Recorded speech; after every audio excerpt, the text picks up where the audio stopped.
வணக்கம் ஃப்ரெண்ட்ஸ். நம்ம இந்த வீடியோவில் என்ன பார்க்க போகிறோம்னா, மெட்ராஸ் ஹைகோர்ட்லேருந்து typist, telephone operator, cashier, X-ray operator, அதுக்கப்புறம் டிரைவர் இந்த கேட்டகரியில் வேலைவாய்ப்புக்கான அறிவிப்பு வெளியிட்டிருக்காங்க. இந்த வேலைவாய்ப்புக்கு ஆன்லைனில் எப்படி அப்ளை பண்ணுறது அப்படின்னு சொல்லி டீட்டெயிலாக இந்த வீடியோவில் பார்க்க போகிறோம். முதல்ல அவங்களோட அஃபிஷியல் வெப்பேஜுக்குள்ளே வந்திருக்கேன். அவங்க அஃபிஷியல் வெப்பேஜ் எடுத்துக்கிட்டீங்கன்னா mhc.tn.gov.in இந்த பேஜுக்குள்ளே நீங்கள் வந்திருக்கேன். வந்ததுக்கப்புறம் கீழே இங்கே வந்து பார்த்தீங்கன்னா மெயினாகவே காட்டிடுவாங்க. பார்த்தீங்களா, ஃபஸ்ட்டு லாகின் ஒரு பேஜிங் கொடுத்துருக்காங்க பாருங்கள். அது கீழே வந்து பார்த்தீங்கன்னா நீங்கள் ஃப்ரெஷராக இதான் மொதல் தடவை மெட்ராஸ் உயர்நீதிமன்றத்தில் வேலைவாய்ப்புக்காக நீங்கள் அப்ளை பண்ண போகிறீங்களா, இந்த ஃப்ரெஷ் ரிஜிஸ்ட்ரேஷன் வந்து அப்ளை ஆன்லைன் கொடுத்துருக்காங்க. அப்படியே ஜஸ்ட் அந்த லிங்கை மட்டும் நீங்கள் கிளிக் பண்ணுங்கள். கிளிக் பண்ணதுக்கப்புறம் அடுத்து இப்படி ஒரு பேஜ் ஓப்பன் ஆகும். இதில் வந்து பார்த்தீங்கன்னா முதல்ல உங்களோட இமெயில் ஐடி, வேல்யூடான இமெயில் ஐடி கொடுத்துருங்க. அதுக்கப்புறம் உங்கள் mobile number 10 digit mobile number கொடுத்துருங்க. அதுக்கப்புறம் உங்கள் நேம், அதுக்கப்புறம் உங்கள் இனிஷியல் இதில் கொடுத்துருங்க. அதுக்கப்புறம் வந்து பார்த்தீங்கன்னா ஒரு பாஸ்வேர்டு உங்களுக்கு பிடிச்ச மாதிரி ஒரு பாஸ்வேர்டு க்ரியேட் பண்ணிடுங்க. அதுக்கப்புறம் அதுக்கான பாஸ்வேர்டு வந்து பார்த்தீங்கன்னா ரெண்டாவது கன்ஃபார்ம் பண்ணிடுங்க. கன்ஃபார்ம் பண்ணி முடிச்சு கீழே அப்படியே நீங்கள் கீழே ஸ்க்ரோல் டவுன் பண்ணிட்டு வந்தீங்க. கீழே ஒரு கேப்சா கொடுத்துருக்காங்க. பார்த்தீங்கன்னா இந்த கேப்சா டைப் பண்ணிட்டு இங்கே சப்மிட்னு ஒரு பட்டன் இருக்குது. பார்த்தீங்கன்னா ஜஸ்ட் அந்த சப்மிட்டிங் பட்டனை மட்டும் நீங்கள் கிளிக் பண்ணிடுங்க.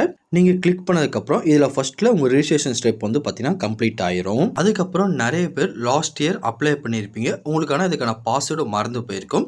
அதுக்கு நீங்கள் என்ன பண்ணணும்னா, இங்கே வந்து பார்த்தீங்கன்னா ஃபர்கெட் பாஸ்வேர்டு ஆப்ஷன் கொடுத்துருக்காங்க. பார்த்தீங்கன்னா ஜஸ்ட் அந்த லிங்கை கிளிக் பண்ணுங்கள். கிளிக் பண்ணதுக்கப்புறம் உங்கள் இமெயில் ஐடி, அதுக்கப்புறம் கேப்சா வச்சு ஜஸ்ட் வந்து பார்த்தீங்கன்னா சப்மிட்னு கொடுத்துருங்க. கொடுத்ததுக்கப்புறம் நீங்கள் பாஸ்வேர்டை ரீசெட் பண்ணுறதுக்கான லிங்கை உங்கள் இமெயில் ஐடிக்கு சென்ட் பண்ணிடுவாங்க. ஜஸ்ட் இந்த சப்மிட்டுங்கிறத நீங்கள் கொடுத்துட்டு உங்களோட இமெயில் ஐடியை ஓப்பன் பண்ணுங்க. பாருங்க, என்னோட இமெயில் ஐடி ஓப்பன் பண்ணிட்டு இந்த பாஸ்வேர்டு வந்து பார்த்தீங்கன்னா ரீசெட் பண்ணுற லிங்க் சென்ட் பண்ணியிருக்கேங்க. ஜஸ்ட் இங்கே கிளிக் ஹியர் கொடுத்துருக்காங்க. பார்த்தீங்கன்னா ஜஸ்ட் கிளிக் பண்ணால் மட்டும் போதும். ரீசெட் பண்ணுறதுக்கான பேஜ் ஓப்பன் ஆகும். இதில் வந்து பார்த்தீங்கன்னா நியூவாக ஒரு பாஸ்வேர்டை டைப் பண்ணிக்கோங்க. இதில் வந்து பார்த்தீங்கன்னா அதே பாஸ்வேர்டை கன்ஃபார்ம் பண்ணிக்கோங்க.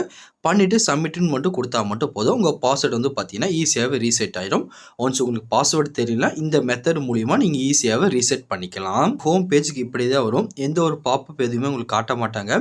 உங்களுக்கு ரிஜிஸ்டர் ஆயிடுச்சு ஆகலான்னு சொல்லி கன்ஃபியூஸே ஆகலாம். கண்டிப்பாக வந்து பார்த்தீங்கன்னா உங்களோட ஐடி வந்து பார்த்தீங்கன்னா ரிஜிஸ்டர் பண்ணியிருப்பாங்க. அதுக்கப்புறம் இங்கே லாகின் ஒன்று கொடுத்துருக்காங்க. பார்த்தீங்கன்னா ஜஸ்ட் இந்த லிங்கை கிளிக் பண்ணுங்கள். கிளிக் பண்ணதுக்கப்புறம் அடுத்து ஒரு பேஜ் ஓப்பன் ஆகும். இதில் வந்து பார்த்தீங்கன்னா உங்களோட இமெயில் ஐடி கொடுத்தீங்க தெரியுமா, அந்த இமெயில் ஐடி தான் யூசர் ஐடியாக கொடுத்துருப்பாங்க. இதில் உங்கள் இமெயில் ஐடி, நீங்கள் கிரியேட் பண்ண பாஸ்வேர்டு, அதுக்கப்புறம் இந்த கேப்சாவை டைப் பண்ணி சப்மிட்டுங்கிறத கிளிக் பண்ணுங்கள். சப்மிட்னு பண்ணதுக்கப்புறம் லாகின் வந்து பார்த்தீங்கன்னா சக்ஸஸ்ஃபுல்லாக ஆயிடுச்சு. அதுக்கப்புறம் வந்து பார்த்தீங்கன்னா கரண்ட் நோட்டிஃபிகேஷன் கொடுத்து இப்போ கரண்ட்டாக இருக்க என்னென்ன நோட்டிஃபிகேஷனாக வந்து பார்த்தீங்கன்னா அதுக்கான அப்ளைக்குள்ள லிங்க் கொடுத்துருப்பாங்க. முதல்ல typist, X-ray operator, telephone operator, கேஷியருக்கு வந்து பார்த்தீங்கன்னா தனியாக ஒரு அப்ளைக்கான லிங்க் வந்து பார்த்தீங்கன்னா இதில் கொடுத்துருக்காங்க. இங்கே பார்த்தாலே உங்களுக்கு தெரியும். அதுக்கப்புறம் டிரைவர் கேட்டகரிக்கு வந்து பார்த்தீங்கன்னா தனியாக அப்ளை பண்ணுறதுக்கான லிங்க் தனியாக கொடுத்துருக்காங்க. இந்த ரெண்டு வேலைவாய்ப்புக்கு வந்து பார்த்தீங்கன்னா அடுத்த மாதம் 13ஆம் தேதி வரையும் நீங்கள் ஆன்லைனில் அப்ளை பண்ணிக்கலாம். ஒன்ஸ் இங்கே என்ன கேட்டகரிக்கு அப்ளை பண்ண போகிறீங்களோ அதுக்கு நேராக இருக்க பார்த்தீங்கன்னா அப்ளைன்னு அந்த லிங்க் வந்து பார்த்தீங்கன்னா ஜஸ்ட் கிளிக் பண்ணிக்கோங்க. நான் இப்போ வந்து பார்த்தீங்கன்னா டிரைவர் கேட்டகரிக்கு நான் அப்ளை பண்ண போகிறேன். ஜஸ்ட் வந்து பார்த்தீங்கன்னா அப்ளைன்னு இருக்கும். பார்த்தீங்கன்னா அந்த லிங்கை மட்டும் இப்போ நான் கிளிக் பண்ண போகிறேன். கிளிக் பண்ணதுக்கப்புறம் உங்களுக்கு அடுத்த ஒரு பேஜ் ஓப்பன் ஆகும். நான் லாஸ்ட் இயர் அப்ளை பண்ணியிருக்கேன்னா என்னோட பேசிக் டீட்டெயிலாக வந்து பார்த்தீங்கன்னா இதிலேயே கொடுத்துருப்பாங்க. என்னோட நேமாக இருக்கட்டும், என்னோட டேட் ஆஃப் பர்த்தாக இருக்கட்டும், என்னோட ஜெண்டராக இருக்கட்டும், என்னோட டிஸ்ட்ரிக் எல்லாமே வந்து பார்த்தீங்கன்னா ஆல்ரெடி வந்து பார்த்தீங்கன்னா இதில் கொடுத்துருப்பாங்க. ஒன்ஸ் வந்து பார்த்தீங்கன்னா நீங்கள் நியூவாக அப்ளை பண்ணிங்கன்னா உங்கள் டீட்டெயிலை நீங்கள் ஃபில் பண்ணுற மாதிரி இருக்கும்.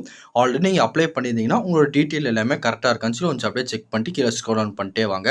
உங்கள் கம்யூனிட்டியும் வந்து பார்த்தீங்கன்னா ஆல்ரெடி டீட்டெயிலாக எல்லாமே கொடுத்துருப்பாங்க. ஒன்ஸ் எல்லாமே கரெக்டாக இருக்கான்னு செக் பண்ணி பார்த்துட்டே வாங்க. பார்த்துட்டு வந்ததுக்கப்புறம் உங்கள் அட்ரஸ் எல்லாமே கொடுத்துருப்பாங்க. உங்கள் மொபைல் நம்பராக இருக்கட்டும் எல்லாமே வந்து பார்த்தீங்கன்னா கரெக்டாக இருக்கான்னு செக் பண்ணி பார்த்துட்டு கீழே வந்தீங்கன்னா உங்களோட ஃபோட்டோ, அதுக்கப்புறம் சிக்னேச்சர் ரெண்டுமே வந்து பார்த்தீங்கன்னா நீங்கள் அப்லோட் பண்ணுற மாதிரி இருக்கும். இதான் வந்து பார்த்தீங்கன்னா முதல்ல நீங்கள் பண்ண வேண்டிய வேலையாக இருக்கும். ஃபர்ஸ்ட் உங்கள் ஃபோட்டோவை அப்லோட் பண்ணணும். அதுக்கப்புறம் உங்கள் சிக்னேச்சர் ரெண்டுமே நீங்கள் அப்லோட் பண்ணணும். இங்கே சூஸ் ஃபைலும் கொடுத்துருக்காங்க. பார்த்தீங்கன்னா ஜஸ்ட் அதை கிளிக் பண்ணி உங்கள் ஃபோட்டோ, சிக்னேச்சர் நீங்கள் அப்லோட் பண்ணிக்கோங்க. என்னோடய ஃபோட்டோ, என்னோட சிக்னேச்சர் ரெண்டுமே செலக்ட் பண்ணிட்டு ஜஸ்ட் வந்து பார்த்தீங்கன்னா சேவ் அண்ட் நெக்ஸ்ட் ஸ்டெப் அப்படின்னு கொடுத்துட்டேன். கொடுத்ததுக்கப்புறம் personal information is saved successfully வந்துருச்சு. ஜஸ்ட் ஓகே கொடுத்துருங்க. ஓகே கொடுத்துருக்கோம். செகண்ட் ஆப்ஷன் வந்து பார்த்தீங்கன்னா கல்வி தகுதி விவரத்துக்குள்ளே வந்துடும். இல்லை ஃபர்ஸ்ட் வந்து பார்த்தீங்கன்னா உங்கள் 10th குவாலிஃபிகேஷன் அதோட டீட்டெயிலாம் நீங்கள் கொடுக்குற மாதிரி இருக்கும். அதுக்கு அடுத்த ஸ்டெப் வந்து பார்த்தீங்கன்னா நீங்கள் 12ஆம் வகுப்பு +2 படிச்சிருந்தீங்கன்னா அதோட டீட்டெயில் எல்லாமே கொடுக்குற மாதிரி இருக்கும்.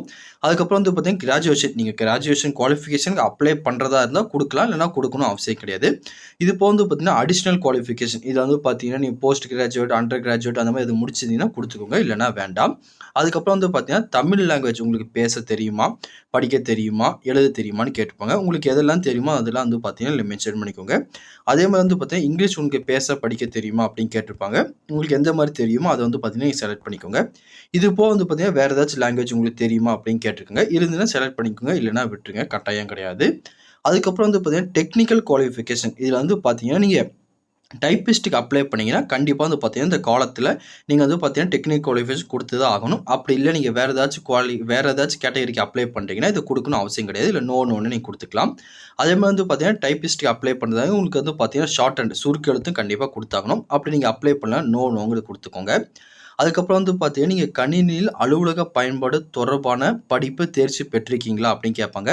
இது வந்து பார்த்தீங்கன்னா, ரிலவென்ட்டான ஜாப் நீங்க அப்ளை பண்ணியிருந்தீங்கன்னா, எஸ் குடுங்க. அப்படிலாம் வந்து பார்த்தீங்கன்னா, நோவே குடுத்துக்கோங்க. அதுக்கப்புறம் வந்து பார்த்தீங்கன்னா, நான் டிரைவர் கேட்டகரிக்கு அப்ளை பண்றேன். உங்ககிட்ட லைசென்ஸ் இருக்கா? அப்படின்னு கேட்டுருக்காங்க. ஜஸ்ட் வந்து பார்த்தீங்கன்னா, என்ட்ட இருக்கு. அதனால வந்து பார்த்தீங்கன்னா, எஸ்ன்னு குடுத்துருக்கேன். குடுத்ததுக்கப்புறம் வந்து பார்த்தீங்கன்னா, லைசென்ஸோட டைப் என்னன்னு கேட்காங்க. லைட் தான் வச்சிருக்கேன். அதனால எல்விஎம் குடுத்துக்கிறேன். அதோட நம்பர் வந்து பார்த்தீங்கன்னா, சைட்ல குடுத்துக்கோங்க. அதுக்கப்புறம் எக்ஸ்பீரியன்ஸ் இருக்கான்னு கேட்டிருக்காங்க. உங்ககிட்ட இருந்துச்சுன்னா குடுத்துக்கோங்க. என்கிட்ட கிடையாது. எக்ஸ்பீரியன்ஸ் கட்டாயமா குடுக்கணும் அப்படின்னு அவசியம் கிடையாது. உங்ககிட்ட எக்ஸ்பீரியன்ஸ் இல்லனாலும் பிரச்சனை கிடையாது. அதுக்காக அழகா இந்த ஜாப் கேட்டகரிக்கு நீங்க அப்ளை பண்ணிக்கலாம். அதுக்கப்புறம் நீங்க அப்ளை பண்ற கேட்டகரியில ரிலவென்ட்டா நீங்க இதுக்கு முன்னாடி எங்கேயாவது வேலை பார்த்திருந்தீங்கன்னா, அதோட டீட்டெயில் எல்லாமே மென்ஷன் பண்ணிக்கோங்க. அப்படி இல்லன்னா விட்டுறலாம். ஒண்ணும் பிரச்சனை கிடையாது. அப்புறம் உங்க டீட்டெயில்லாம் கரெக்ட்டா குடுத்துருக்கீங்களான்னு சொல்லி ஒன்ஸ் செக் பண்ணி பார்த்துக்கோங்க. செக் பண்ணி பார்த்துட்டு கீழ அப்படியே ஸ்க்ரோல் டவுன் பண்ணிட்டே வாங்க. வந்துட்டு சேவ் அண்ட் நெக்ஸ்ட் ஸ்டெப்ங்கிறது தான் ஜஸ்ட் அத கிளிக் பண்ணுங்க. கிளிக் பண்ணதுக்கப்புறம் உங்க education information is saved successfully அப்படின்னு வந்துரும். ஜஸ்ட் வந்து பார்த்தீங்கன்னா, ஓகேன்னு குடுத்துருங்க. குடுத்ததுக்கப்புறம் வந்து பார்த்தீங்கன்னா, கூடுதல் தகவல் அடிஷனல் இன்ஃபர்மேஷன் இந்த பேஜுக்குள்ள வந்துருவீங்க. இதுல வந்து பார்த்தீங்கன்னா, உங்களோட உறவினர் அதாவது வந்து பார்த்தீங்கன்னா, உங்க குடும்ப உறுப்பினர்கள் வேற யாராச்சும் வந்து பார்த்தீங்கன்னா, இந்த மெட்ராஸ் ஹைகோர்ட்ல வேலை பார்த்துட்டு இருக்காங்களா அப்படின்னு கேட்பாங்க. இருந்துச்சுன்னா எஸ் குடுங்க. இல்லன்னா நோ குடுத்துருங்க. அப்புறம் இதுக்கு முன்னாடி நீங்க இந்த மெட்ராஸ் உயர்நீதிமன்றத்தில வேலை பார்த்து, அத பத்தி ஏதாச்சும் வந்து பார்த்தீங்கன்னா, நீங்க டிஸ்குவாலிஃபை பண்ணியிருக்காங்க. இல்ல நீங்க வேலைய விட்டு உங்கள எடுத்துட்டாங்க அப்படியான்னு கேட்கறாங்க. அப்படி இருந்தா எஸ் குடுங்க. அப்படி இல்ல நோ குடுத்துருங்க. ஒவ்வொரு குவாலிஃபிகேஷன் வந்து பார்த்தீங்கன்னா, உங்களுக்கு அக்செப்ட்னா நீங்க வந்து பார்த்தீங்கன்னா, எஸ் குடுங்க. அப்படிலாம் வந்து பார்த்தீங்கன்னா, எல்லாமே நோ குடுத்துருங்க. ஒண்ணுமே பிரச்சனை கிடையாது. இதுக்கு முன்னாடி நீங்க வேலை பார்த்துருக்கீங்களா? இத விட்டு நின்றுருக்கீங்களா? உங்க சொந்தக்காரங்க யாராச்சும் அப்படி இருந்திருக்காங்களான்னு கேட்பாங்க. ஒன்ஸ் எல்லாமே வந்து பார்த்தீங்கன்னா, நீங்க படிச்சு பார்த்துட்டு எஸ்ன்னா எஸ்ன்னு குடுங்க. இல்லன்னா நோன்னு குடுத்துருங்க. அதுக்கப்புறம் இதுக்கு முன்னாடி உங்க மேல எஃப்ஐஆர் கேஸ் கோர்ட்ல போட்டு நீங்க கிளியர் பண்ணியிருக்கீங்களா? அப்படின்னு கேட்பாங்க. இருந்துச்சுன்னா எஸ் குடுங்க. இல்லன்னா நோ குடுத்துருங்க. அதுக்கப்புறம் இந்த காலத்துல வந்து பார்த்தீங்கன்னா, உங்க டெக்னிக்கல் குவாலிஃபிகேஷன் அதாவது 10த், 12த் டிகிரி நீங்க என்ன முடிச்சீங்களோ எல்லா டெக்னிக்கல் குவாலிஃபிகேஷனும் ஒரே ஒரு பிடிஎஃப்பா வச்சு பார்த்தீங்கன்னா, நீங்க அப்லோட் பண்ற மாரி இருக்கும். அதுக்கப்புறம் வந்து பார்த்தீங்கன்னா, உங்க டிரைவிங் லைசென்ஸ் இருக்கு பார்த்தீங்கன்னா, அத தனியா நீங்க அப்லோட் பண்ற மாரி இருக்கும். அதுக்கப்புறம் வந்து பார்த்தீங்கன்னா, பிஎஸ்டிஎம் நான் எஸ்ன்னு குடுத்துருக்கேன். அதெல்லாம் தமிழ் மொழி பயின்ற சர்டிஃபிகேட் வந்து பார்த்தீங்கன்னா, தனியா அப்லோட் பண்ற மாரி இருக்கும். 3மே வந்து பார்த்தீங்கன்னா, தனித்தனி காலமா குடுத்துருக்காங்க. எந்தெந்த காலத்துக்கு என்னென்ன நேம் குடுத்துருக்கணும், அதுக்கேத்த மாரி வந்து பார்த்தீங்கன்னா, தனித்தனியா நீங்க அப்லோட் பண்ணிருங்க. அத பண்ணி முடிச்சுட்டு கீழ வந்து பார்த்தீங்கன்னா, உங்க ஃப்ரெண்ட்ஸோ, உங்களோட ஃபேமிலி மெம்பரோ யாராச்சும் வந்து பார்த்தீங்கன்னா, அவங்க பேரு, அவங்க என்ன வேலை பார்க்குறாங்க, அவங்க ஃபோன் நம்பர், அவங்க அட்ரஸ் கேட்பாங்க. ஒன்ஸ் வந்து பார்த்தீங்கன்னா, உங்க நன்னடத்தைய வந்து பார்த்தீங்கன்னா, அவங்க தெரிஞ்சுக்கிற விதமா இவங்களுக்கு கால் பண்ணி வெரிஃபை பண்ணுவாங்க. அதுக்கு தான் வந்து பார்த்தீங்கன்னா, உங்க குடும்ப உறுப்பினரோ அல்லது உங்க பக்கத்து வீட்டுக்காரங்க, இல்ல உங்க ஃப்ரெண்ட்ஸ் அவங்களோட பேரு, அவங்க என்ன வேலை பார்க்குறாங்க, அவங்க மொபைல் நம்பர், அட்ரஸ்லாம் கேட்டுருக்காங்க. மேக்ஸிமம் வந்து பார்த்தீங்கன்னா, உங்களுக்கு தெரிஞ்சவங்க 2 பேர் உங்க ஃப்ரெண்ட்ஸ் நம்பர் குடுத்தா கூட போதுமானதா இருக்கும். உங்களுக்கு நல்ல ஃப்ரெண்ட்ஸா இருந்தாங்கன்னா, அவங்களோட நம்பர வந்து பார்த்தீங்கன்னா, இதில குடுத்துருங்க. உங்க அட்ரஸ நீங்க மென்ஷன் பண்ணிருங்க. ஒன்ஸ் இதுல உங்க டீட்டெயில் எல்லாமே நீங்க கரெக்ட்டா குடுத்து முடிச்சு, சேவ் அண்ட் நெக்ஸ்ட் ஸ்டெப்ங்கிறத கிளிக் பண்ணிருங்க. ஒன்ஸ் அந்த பிடிஎஃப்லாம் ஏறுனதுக்கப்புறம், அடிஷனல் இன்ஃபர்மேஷன் இஸ் சேவ்டு சக்சஸ்ஃபுல்லின்னு வந்துரும். ஜஸ்ட் வந்து பார்த்தீங்கன்னா, ஓகேன்னு குடுத்துருங்க. குடுத்து முடிச்சதுக்கப்புறம் வந்து பார்த்தீங்கன்னா, டிக்ளரேஷன் வந்துரும். உறுதிமொழிக்குள்ள பேஜ் வந்துரும். இங்க வந்து பார்த்தீங்கன்னா, சில டிக் மார்க்லாம் குடுத்துருப்பாங்க. ஒன்ஸ் எல்லாமே நீங்க படிச்சு பார்த்துட்டு, எல்லாமே வந்து பார்த்தீங்கன்னா, டிக் குடுத்துட்டே வந்துருங்க. கீழ அப்படியே டிக் குடுத்துட்டு அப்படியே கீழ ஸ்க்ரோல் டவுன் பண்ணிட்டே வாங்க. கீழ வந்தீங்கன்னா வந்து பார்த்தீங்கன்னா, 7, 8க்கு மேல வந்து பார்த்தீங்கன்னா, நீங்க டிக் பண்ற மாரி இருக்கும். ஒன்ஸ் எல்லாமே வந்து பார்த்தீங்கன்னா, டீட்டெயிலா படிச்சு பார்த்துக்கோங்க. படிச்சு பார்த்துட்டு கீழ நெக்ஸ்ட் ஸ்டெப்ன்னு இருக்குன்னு பார்த்தீங்கன்னா, ஜஸ்ட் வந்து பார்த்தீங்கன்னா, நெக்ஸ்ட் ஸ்டெப்ங்கிறத கிளிக் பண்ணிருங்க. கிளிக் பண்ணதுக்கப்புறம் வந்து பார்த்தீங்கன்னா, டிக்ளரேஷன் சேவ்டு சக்சஸ்ஃபுல்லின்னு அப்படியே வந்துரும். ஒன்ஸ் வந்து பார்த்தீங்கன்னா, நீங்க ஜெனரல், பிசி கேட்டகரில அப்ளை பண்ணியிருந்தீங்கன்னா, உங்க பேமெண்ட் ஸ்டெப்புக்குள்ள போகும். நான் வந்து பார்த்தீங்கன்னா, எஸ்சி கம்யூனிட்டில அப்ளை பண்ணியிருக்கேன். அதனால எனக்கு பேமெண்ட் ஸ்டெப்புக்குள்ள போகல. நேரா வந்து பார்த்தீங்கன்னா, ப்ரிவ்யூ ஸ்டெப்புக்குள்ள வந்துட்டாங்க. இதுல வந்து பார்த்தீங்கன்னா, நான் குடுத்த பேசிக் டீட்டெயில்லாம் ஒன்ஸ் வந்து பார்த்தீங்கன்னா, ஷோ பண்ணுவாங்க. எல்லாமே கரெக்ட்டா இருக்கா அப்படின்னு சொல்லி ஒன்ஸ் செக் பண்ணி பார்த்துக்கோங்க. உங்களோட டீட்டெயில் எல்லாமே ஏதாச்சும் தப்பா இருந்துச்சுன்னா, நீங்க இத வந்து பார்த்தீங்கன்னா, எடிட் பண்ணிக்கலாம். ஒன்ஸ் இந்த பேஜ நீங்க கன்ஃபார்ம் பண்ணதுக்கப்புறம், இந்த அடுத்த ஸ்டெப்ல வந்து பார்த்தீங்கன்னா, நீங்க எடிட் பண்ண முடியாது. ஒன்ஸ் உங்க பேசிக் டீட்டெயில்லாம் கரெக்ட்டா இருக்கான்னு சொல்லி நீங்க செக் பண்ணி பார்த்துக்கோங்க. உங்க டீட்டெயில்லாம் கரெக்ட்டா இருக்கான்னு செக் பண்ணி பார்த்துட்டு, சப்மிட்ங்கிற கிளிக் பண்ணா மட்டும் போதும். உங்க அப்ளிகேஷன் வந்து பார்த்தீங்கன்னா, ஈஸியாவே நீங்க ஆன்லைன்ல சப்மிட் பண்ணிடலாம். இந்த மாரி ஈஸியான ஸ்டெப் மூலியமா மெட்ராஸ் உயர்நீதிமன்றத்தில வெளியிட்டிருக்க எல்லா விதமான கேட்டகரிக்கும் நீங்க அப்ளை பண்ணிக்கலாம். ஒன்ஸ் உங்களுக்கு இத பத்தி எதுவும் டவுட் இருந்தாலும் கீழ கமெண்ட் செக்ஷன்ல தெரிவிங்க. கண்டிப்பா உங்களுக்கு நான் கிளியர் பண்ணி தரேன். இந்த பதிவு கண்டிப்பா உங்களுக்கு பயனுள்ளதா இருக்கும்னு நினைக்கிறேன். தெரியாதவங்க ஃப்ரெண்ட்ஸ்க்கு இந்த வீடியோ ஷேர் பண்ணுங்க. பிடிச்சிருந்தா லைக் பண்ணுங்க. அடுத்த ஒரு பயனுள்ள வீடியோ சந்திக்கலாம். Thank you and bye friends.